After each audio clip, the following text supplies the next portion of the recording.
Hi, everybody. This is Lydia Lupinto, and I wanted to announce that I have published the book. I promised the ebook.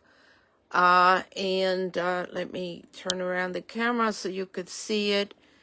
It's called Crime Against Humanity, Government Corruption Floods Appalachia, and it is published by Investigated Voices, which is a group that does reports like this about government corruption. And this is the listing right now on Amazon. I also have it available as a flip book. And this is kind of cool because this flip book is available immediately. The minute you click on it, you'll see it. And it gives you the whole report. And it has this little AI here, and you can ask it all kinds of questions if you don't, if you're looking for answers right away. It has read the book, and if you ask it a question, it'll answer. So that's also listed. It's listed on my page, okay? So here I have asked it, who are the board of directors of the TVA? And it did. So it's a pretty long book. It's over 139 pages. It has several chapters, plus it has also an appendix. It has several articles that you can use, cut and paste, and put them onto your own website if you want. And a lot of references, and through those references, you can contact organizations that can be helpful. So let me turn this around so you can see my face. Okay, so basically what this book does is it puts together all of the information I gathered let me get it again, for the Appalachian flood. And when I started the research, I didn't know it would lead this far, but I'll give you a gist of what it is. And by the way, this video is going to turn into a podcast, so you can, this also a link to my podcast, okay? So basically what the book does is explain the problem Appalachia has been having for several years of corruption. And there are numerous organizations fighting this corruption, taking the TVA, Tennessee Valley Authority, and the government to court.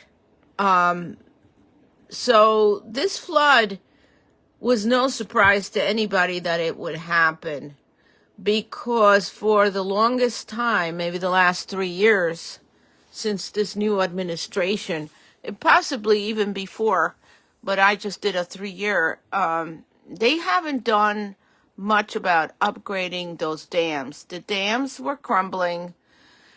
There were all kinds of issues. They couldn't drain them, and they were kind of neglected. And what the organizations claim is that the Tennessee Valley Authority has shifted its focus to green renewable energies such as wind turbines and solar. So according to what I read, the TVA is a federal government-owned organization that runs the dams, as opposed to in other locations that the dams that generate hydroelectric power are run by companies, okay? This dam is run completely by the federal government. And it's a set of multiple dams, and I have all the links where you can find out exactly what dams were involved in the flood and what happened. There were 3 dams that opened up to flood the communities. And they opened up, and it was the equivalent of Niagara Falls going onto an unsuspected community. There seemed to be no warning. From what people say, there was no warning. I think there was a radio warning, but probably too late. People couldn't get away. They couldn't evacuate. Usually when a dam is about to breach, they give plenty of warning and people have time to evacuate, but not in this case. There was one dam that did have evacuations a few weeks before, but the problem was for several months the dams were full and nothing was being done to drain them. Like I said, if you can't drain them from the gates, you have to find another way to drain them into some other body of water through pipes. But you're going to have to drain them or you're putting people at risk. So there seemed to be no money for these projects. Well, there was money to buy. Millions of dollars were spent on buying wind turbines from China and solar panels by the TVA with money that they were supposed to reinvest into their infrastructure. And they were calling this a green energy initiative. However, it's as if people are not educated enough to understand that hydroelectric power is the greenest energy there is. There is nothing greener. It doesn't use any hydrocarbons to run those turbines. It runs completely on water power that comes from the ability of the rain to bring it up the mountain. So why would they call windmills and solar panels green initiatives when the whole system of dams is a green initiative, because a lot of them have hydropower and they do make an income from the hydroelectric power, but chose to spend it on these green initiatives, which means they buy equipment from China, install it, and instead of covering up the dams. And that's what people have been saying, and what I researched, that there was a long fight to force them to repair the dams, and they didn't. In May, they had replaced almost the entire board of directors with two vacancies, with people that, frankly, from what I could see, had no engineering background, no background in hydroelectric power. Their idea of green energy was windmills and solar energy, and apparently they didn't have enough technological training to know that hydroelectric is the best domestic green energy you can get, because it's totally in the United States. So the disrepair of these dams was continuing as the corruption ended up, making deals with lobbyists to purchase these items from China, and the actual infrastructure went completely unnoticed or neglected. And not just, of course, the dams, the concrete that holds the water, but also the turbines that run and generate the electricity, all the wires, all of that has to be maintained, repaired, replaced. And that money, instead of going into that, it was going into something else. So that is a corruption, because the TVA was supposed to reinvest any money it makes from electric power into its infrastructure, whether it was concrete dams or electric wires or turbines. So it seems that that was the type of corruption that delayed the repairs, the diverting of monies to go into Biden's green energy, which is really more of a way to, I guess, divert American money into China buying products that we don't know what the prices of these, what they paid for these green energy products, the windmills or the solar panels. That's going to be my next investigation. I don't have the figures of what they paid, but I know a total of millions of dollars, which is in the book. Okay. And there are several organizations that compile this data, which I have referenced. You can look them up online and take a look at their reports. This is only a summary of what they've published. So we dug deep into this issue of the neglect of the dams and people's outcries being ignored and people complaining. The other part of the report talks about the lithium mining and how the lithium mining in processing does two things. One, it mines lithium and refines it in a plant. And the other thing it does is it recycles batteries.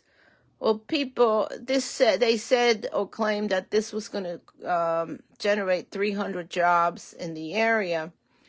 But the farmers especially were not happy because the water that they used to water their crops was going to be contaminated, and that could kill their crops because these contaminants could easily kill the crops. And there didn't seem to be any method of cleaning the water that was satisfactory to the community. So there was a fight there with the recycling plant, with the lithium mining and recycling plants. Somehow there's a lot of conspiracy theorists that think, well, they wanted those permits to run the plants, and so they opened the dams on purpose.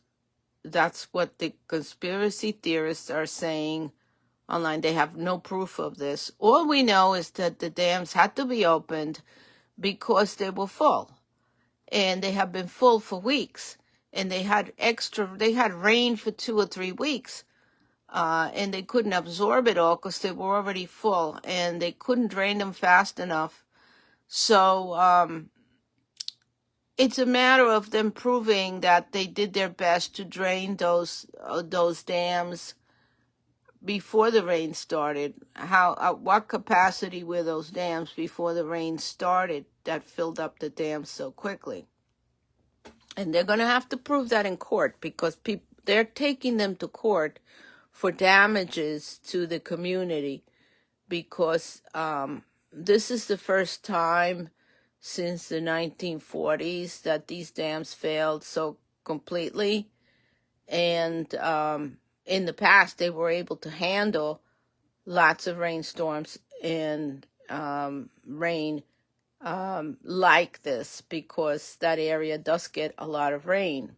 Okay, so this is what they're going to be battling in court. So there's a lot in this report, and concerning that, most of the videos I see claim that there's many more dead people than the government wants to admit.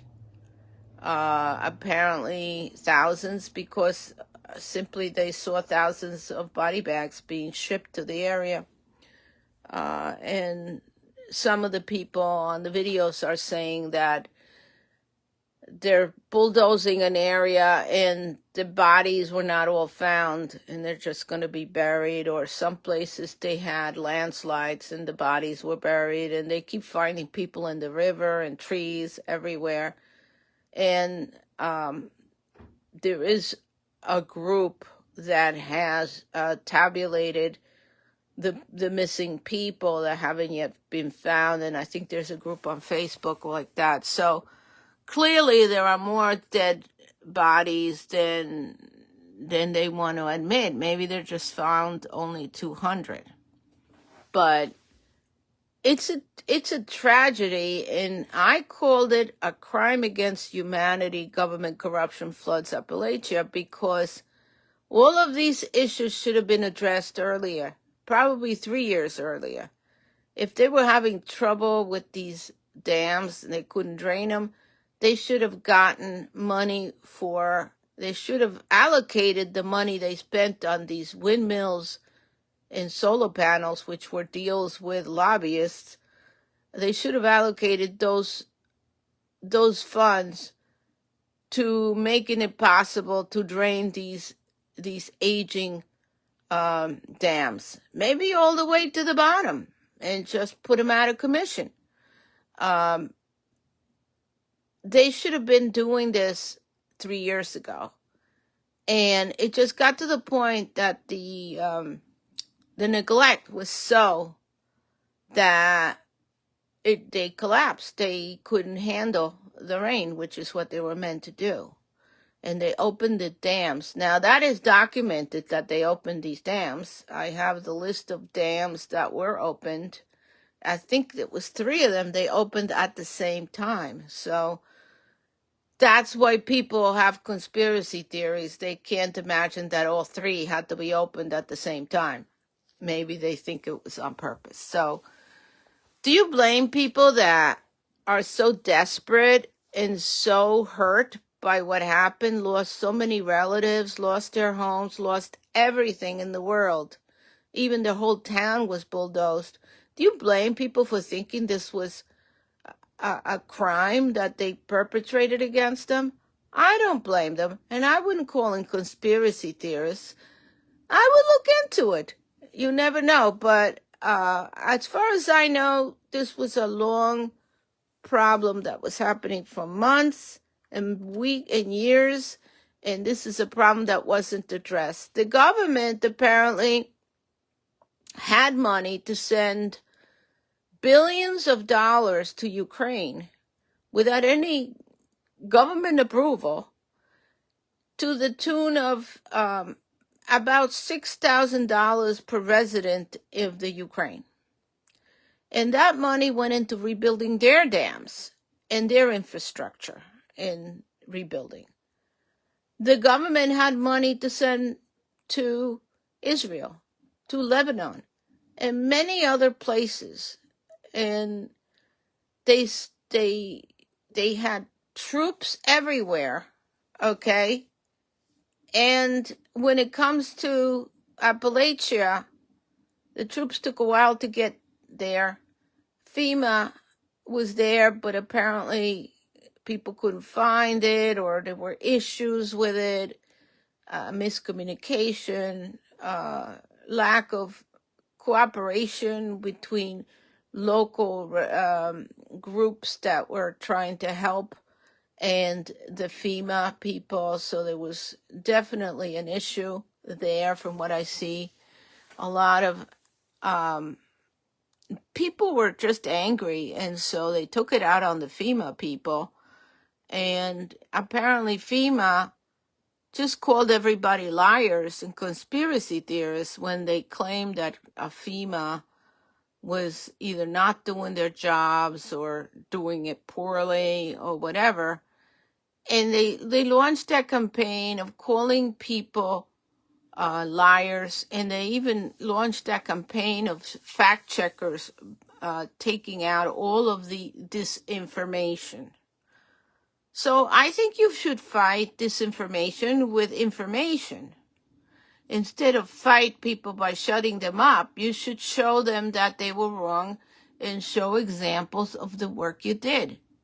I don't think shutting people up who are desperate and just lost everything and shutting them down and calling them liars is a good plan for FEMA. And that's exactly what they did. They were calling these people liars.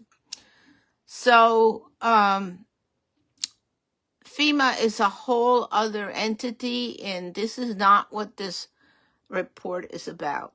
So this report is about what led to this disaster, the government corruption and misappropriation of funds that should have gone into repairing these dams and having proper warnings if the dams were going to go. If they knew those dams were so full that just a little bit more rain was going to mean they're going to have to open them up, there should have been notices 2 weeks before when they were already full. There should have been notices that people should evacuate because they knew that there was a possibility that a hurricane was going to come that way, because it does that every once in a while, okay?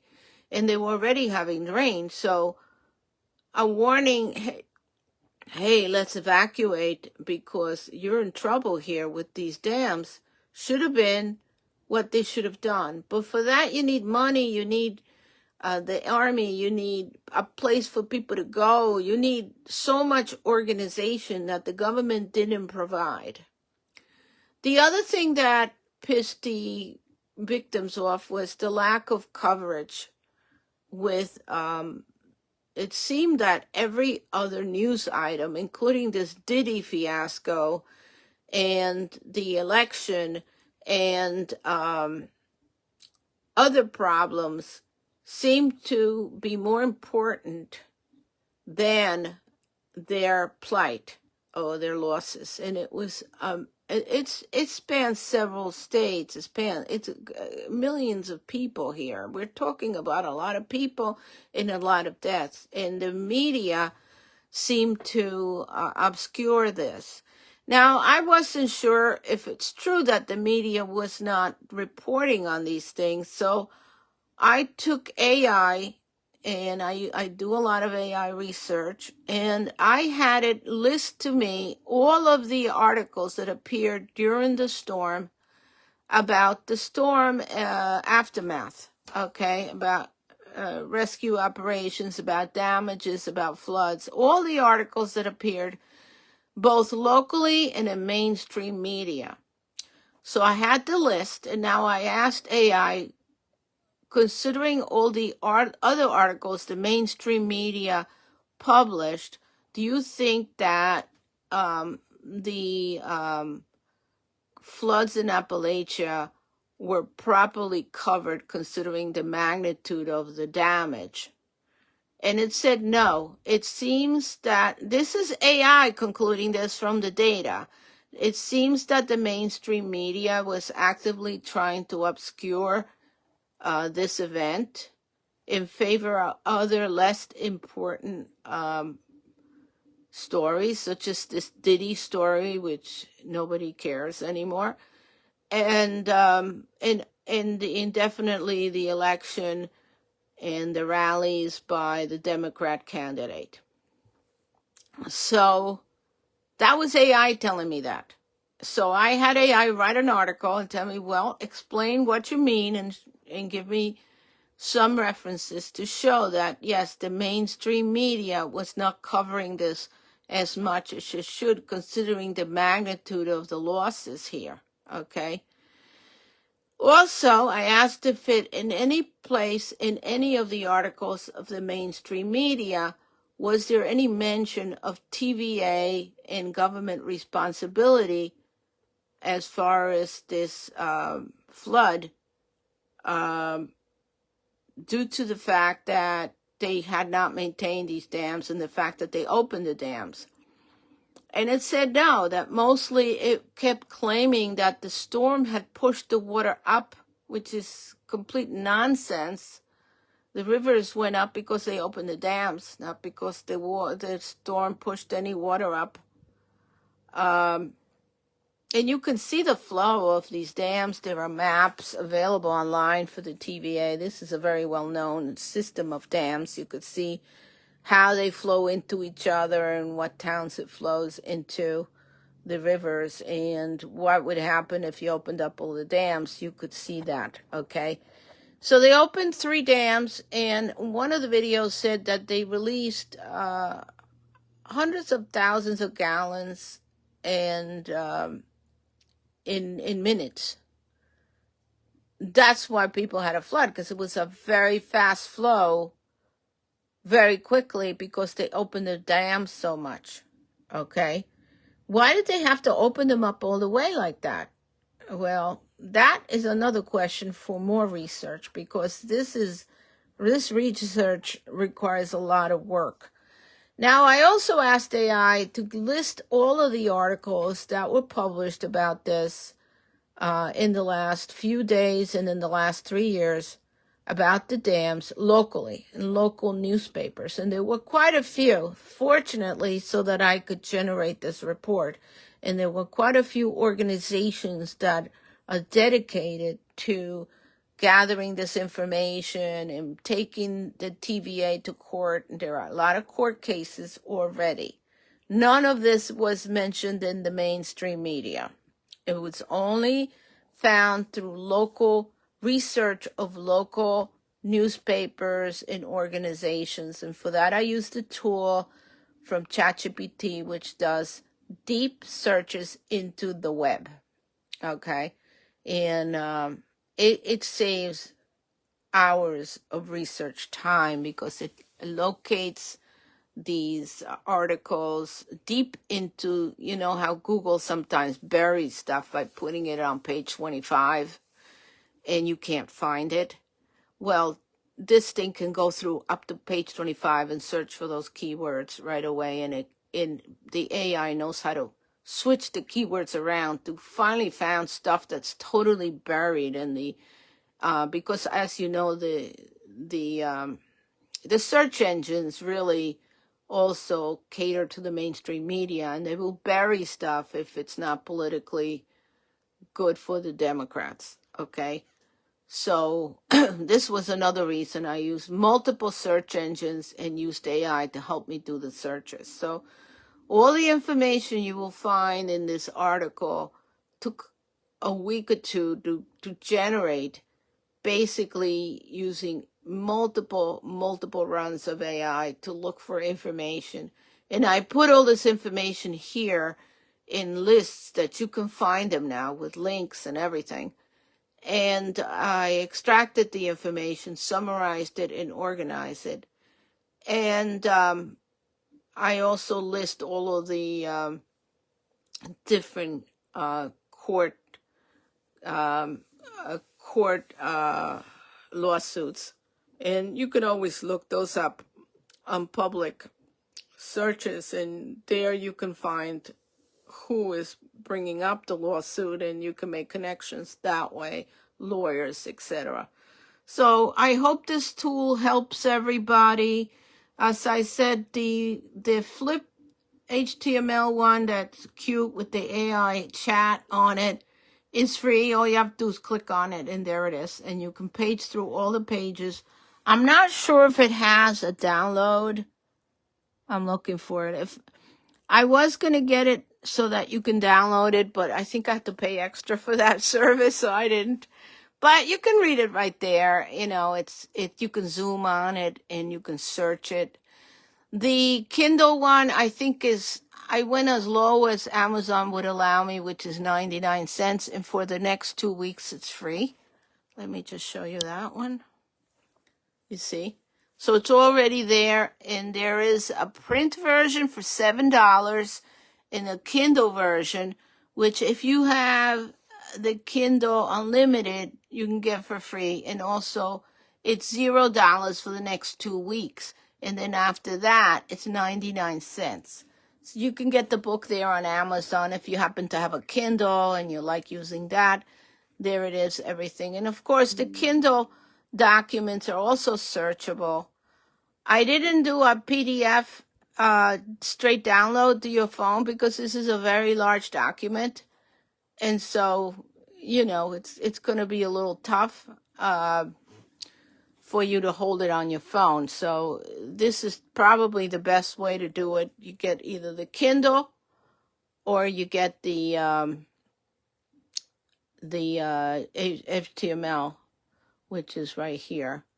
So, and this, let me just show you. I have a lot of nice illustrations here. I have a preface that I made, and everything has every chapter has a cute illustration, which kind of gives you an idea. Like this one here, for example, has some solar panels and some windmills on top of a crumbling dam. That, if that doesn't tell you what's going on, what does, you know? So it's got pictures too. I worked very hard on these pictures. So I hope you get it. It costs nothing if you get the HTML and you get that AI little bot to help you. This is my contribution. And I'm going to be doing more reports like this. I realize that this is a great service to people, and there's many other government corruption issues. As you can know, I could probably write hundreds of these reports. So I'm going to start writing them. I do have now a new profile, and let me show you. It's called Investigative Voices. Okay. So this is my new profile on Facebook. They allow you to make separate profiles now. So this is my profile, and here I have the book linked. I have a couple of posts. I also have a podcast. So this video is going to be turned into a podcast, which is also distributed on a few other platforms for podcasts, including YouTube. It's also there's a podcast, Investigative Voices, on YouTube, on Spotify, and many other places. So my, and the book will be linked to those podcasts. And I'm going to continue this work in addition to writing my fiction books, which I have been working on. I decided to do some real investigations and generate reports like this to help people, because sometimes the hardest part of bringing up a court case or getting started with a court case is getting all this information together. And if this can help you, join other people that have lawsuits against the government, this is great. You can make connections. You can get all the information together. You can research more information. Please go to the local libraries for a lot of this information, especially libraries in your local municipalities if they haven't been flooded out. And because a lot of this information is actively being obscured by the mainstream media, obviously, because if the federal government was running the TVA, the Tennessee Valley Authority, and they neglected to do their jobs of keeping these dams operational, this is not going to be good for the for the election, is it? If they screwed up this badly. And, definitely all of the people that run the TVA were appointed directly by Biden back in May. I'm sure Kamala Harris has something to do with it, because back in May, Biden was really not working, was not well, that he was sick for a while. He had COVID, he had other issues. So it was Kamala that was in charge as the vice president. So if she nominated these people in May, and they were all Green New Deal activists thinking that somehow hydroelectric power was not green, and they were out and buying windmills and solar panels instead of fixing the dams, I think this does not look very good for Kamala Harris, I'm sorry to say, because at some point somebody has to take responsibility for this disaster. Okay? Somebody does. So at this point, I would say, get the book, use it, pass it around, give people the link, and hopefully this can lead to accountability. Thank you very much. Bye-bye.